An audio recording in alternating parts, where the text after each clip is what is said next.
तेरे कातिल जिंदा है। फांसी दो, फांसी दो, फांसी दो, फांसी दो, गुड़िया के हत्यारों को फांसी दो, फांसी दो। हम तो खूब बनवाने तैयार हैं, आप राजी नहीं हो? अभी नवेद भाई आज जो नांगल गांव में जो दर्दनाक घटना सुबह हुई है, जिसमें एक गुड़िया पानी भरने के लिए शमशान घाट में गई, जिसके साथ वहाँ के पुजारियों द्वारा दुष्कर्म किया गया और अभी तक कोई पुलिस का स्टैंड नहीं रहा, न सरकार का कोई स्टैंड रहा। इसी विषय पर चर्चा करने के लिए आज शकूरपुर RW अध्यक्ष परवीन कुमार जी, सूबे सिंह जी, सोनू टांक जी, ऑल RW टीम आज शकूरपुर आनंदवास JJ कॉलोनी के अंदर नांगल दिल्ली कैंट के हुए गुड़िया के साथ 9 साल की हमारी बच्ची के साथ नांगल कैंट के अंदर बलात्कार। वहाँ के पास में ही एक शमशान घाट थी जिसके अंदर वो पंडित रहता था और वो गुड़िया हमेशा वहाँ से पानी लेने जाती थी। और रविवार शाम 6 बजे वो ऐसे ही पानी लेने गई पीने के लिए, तो उस पंडित की नज़र पहले से ही गड़ी हुई थी। उसने उस बेटी के साथ दुष्कर्म किया और उसके बाद करंट लगा के उसे मार दिया गया और फिर उसे जिंदा जला दिया गया।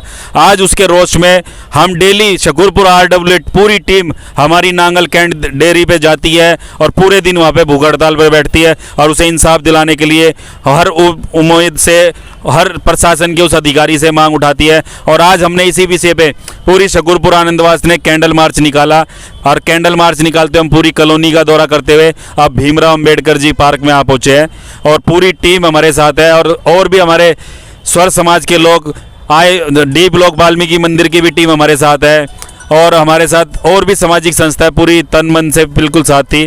और इसके अंदर मैं कहना चाहूँगा, अभी 6 महीने पहले ही हाथरस के अंदर ऐसा ही कांड हुआ था और हमारे वाल्मीकि समाज की एक बेटी के साथ बर्बरता से दुष्कर्म किया गया और उसे जला दिया गया। और ऐसा ही अब दिल्ली की, देश की राजधानी दिल्ली के अंदर ऐसा हुआ। मैं कहना चाहता हूं, मोदी सरकार जो आंख बंद करके मूंद के सो रही है और दिल्ली की केजरीवाल सरकार और महिला समिति की सुनीता मालीवाल अभी तक नहीं पहुंची, स्वाति मालीवाल आज पहुंची। आज हमारे बीच में राहुल गांधी जी भी पहुंचे और चंद्रशेखर आज़ाद भी करा और उस बेटी को न्याय दिलाने की मांग की। हम पूरी टीम अनुरोध करती है कि उन दरिंदों को फांसी की। ये जो बात है ये सिर्फ एक बच्ची के लिए या किसी समाज के लिए नहीं है, ये बात है देश की राजधानी दिल्ली में क्या हो रहा है, इधर की कानून व्यवस्था क्या है। यहाँ CM की गाड़ी चोरी होने के बाद 24 घंटे में मिल जाती है और बेटी के साथ ऐसा दुष्कर्म करने के बाद अभी तक ना तो कोई भी केजरीवाल जी वहाँ पे पहुँचे हैं, ना कोई समर्थन हमें किसी पार्टी से दिख रहा है वहाँ पे। मतलब वही बेटी अगर केजरीवाल जी की होती तो क्या होता, सबसे पहला क्वेश्चन तो है ये। दूसरी बात ये कि कोई भी किसी भी मतलब दिल्ली को किसी जात में नहीं बांटा गया, ना वो कभी भी बांट पाएंगे। हम सब एक हैं और सबकी बच्चियाँ एक हैं।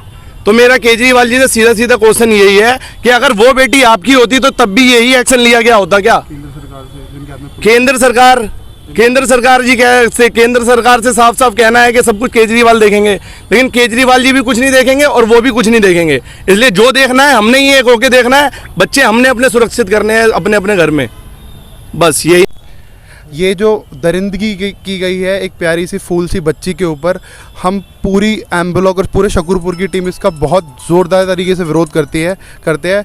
जब तक इन जिन्होंने ये काम किया है उनको सज़ा नहीं हो जाती, हमारा निरंतर प्रयास रहेगा हर तरीके से बच्ची को इंसाफ दिलाने का। चाहे वो हमें CM हाउस के आगे जाके धरना देना पड़े, चाहे हमें कैंडल मार्च निकालना पड़े, चाहे हमें सड़कें बंद करनी पड़े, बट हमारी पूरी सबसे हाथ जोड़कर जिसको जो भाषा समझ आती है हम उस भाषा में सबसे अनुरोध करते हैं कि इसको जल्दी से जल्दी जिन्होंने ये किया है उनको कड़ी से कड़ी सज़ा सुनाई जाए और बच्ची के माँ बाप को इंसाफ। सर, एक तरफ आपका कहना है कि ये स्टेट गवर्नमेंट का मामला है, दूसरी तरफ कहते हैं कि स्टेट में गवर्नमेंट का हस्तक्षेप है। तो मैं आपसे जानना चाहूँगा कि जो ये कांड हुआ इसके ऊपर कौन सी कानून व्यवस्था लागू होगी? सर, यहाँ पे सिर्फ बंदरबाट चल रहा है और कुछ भी नहीं चल रहा है। आज का टाइम वो है, चाहे बीजेपी सरकार हो चाहे केजरीवाल सरकार हो, वो केजरीवाल सरकार पे पल्ला झाड़ देते हैं, केजरीवाल सरकार केंद्र सरकार पे पल्ला झाड़ देती है। सर, हमारी बच्चियाँ कहाँ पे सुरक्षित है, बस हमको ये बताइए। उनकी तो 2 लाख रुपए की गाड़ी भी सुरक्षित है सर, हमारी तो फूल सी बच्ची चली गई। कि बाहर के देशों में हमने देखा है इस मामले में, इस दरिंदगी के मामले में बाहर का कानून कितना सख्त है कि आदमी जो भी इसको इस तरह का गुनाह करता है उसको तुरंत फांसी दी जाती है या ऑन द स्पॉट उसको शूट किया जाता है। लेकिन हमारे इस देश में, हमारे इस देश की सबसे बड़ी कमजोरी और सबसे बड़ी विडंबना ये है कि यहाँ का कानून यहाँ का जो कानून है वो बहुत ही नपुंसक है, जिसको हम कहें कि वो कुछ नहीं कर सकता। इतना ढीला कानून है। जो हमारी बच्चियाँ रोड पे चल रही हैं, स्कूलों में पढ़ रही हैं, वो एकदम बिल्कुल भी सेफ नहीं है। तो मैं सरकार से यही निवेदन करूंगा, ये गुजारिश करूंगा कि हमारी इस नन्ही बच्ची को न्याय मिले और आने वाले हमारी जो बच्चियां हैं वाल्मीकि डी ब्लॉक मंदिर की तरफ से हमारे जितने साथी और RWR के जितने साथी हैं, इस जो कर्मकांड हुआ है, जो दरिंदगी हुई है हमारी बच्ची के साथ, उसके लिए हम कड़ा विरोध करते हैं और सरकार से ये मांग करते हैं कि उस बच्ची को न्याय मिले और